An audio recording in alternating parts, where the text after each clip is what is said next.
Olá, meu nome é Demetrios Oliveira e estamos aqui hoje para falar de fotografia. Hoje vamos falar sobre objetivas e enquadramento fotográfico.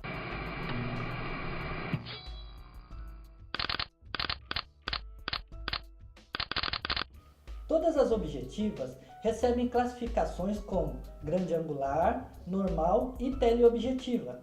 E quase todas elas podem ser do tipo macro, que permite uma focalização maior em pequenos objetos. As objetivas consideradas do tipo normal é de 18 mm até 50 mm, e o campo de visão destas objetivas é de algo próximo a 50 mm. São chamadas assim também porque a imagem projetada tem uma distorção da imagem muito próxima à perspectiva do olho humano. Objetivas grande angular são objetivas que apresentam distâncias focais menores que a diagonal da imagem projetada. Portanto, têm um grande campo de visão de 180 graus, como em objetivas olho de peixe.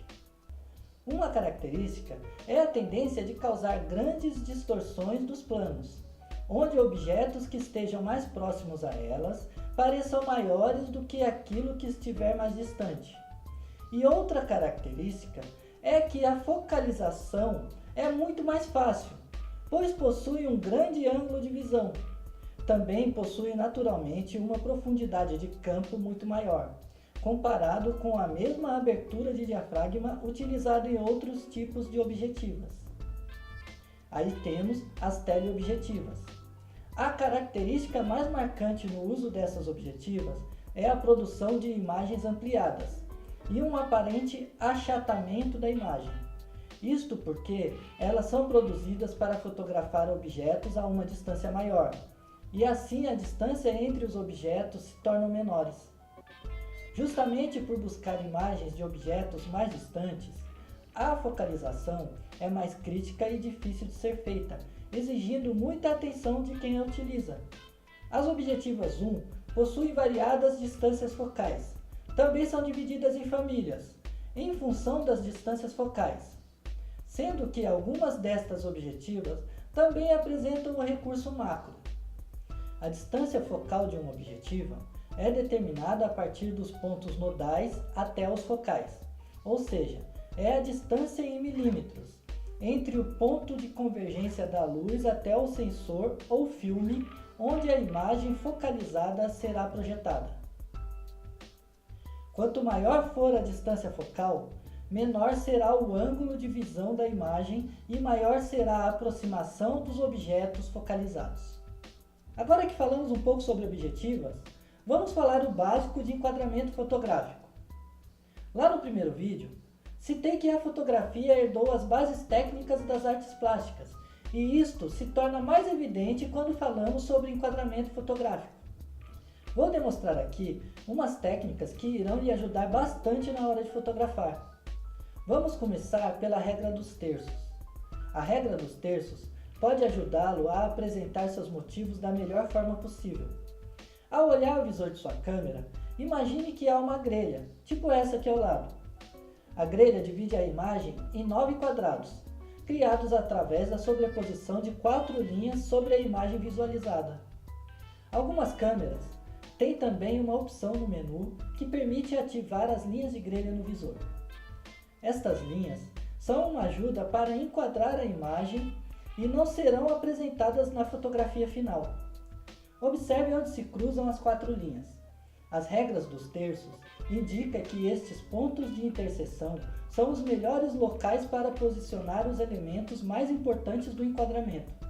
Geralmente, esse procedimento permite obter uma imagem mais interessante e convincente.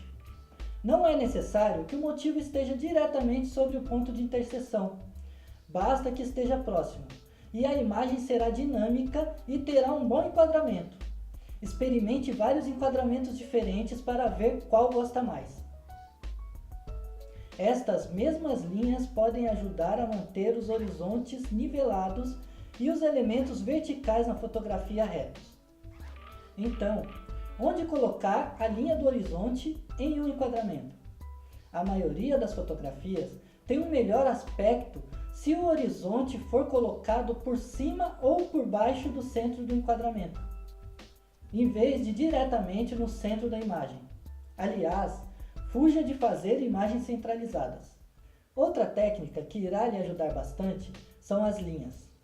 As linhas nos dão a sensação de estar andando pela imagem, pois conduz o olhar do observador do início da foto até o ponto de fuga, onde todas as linhas convergem.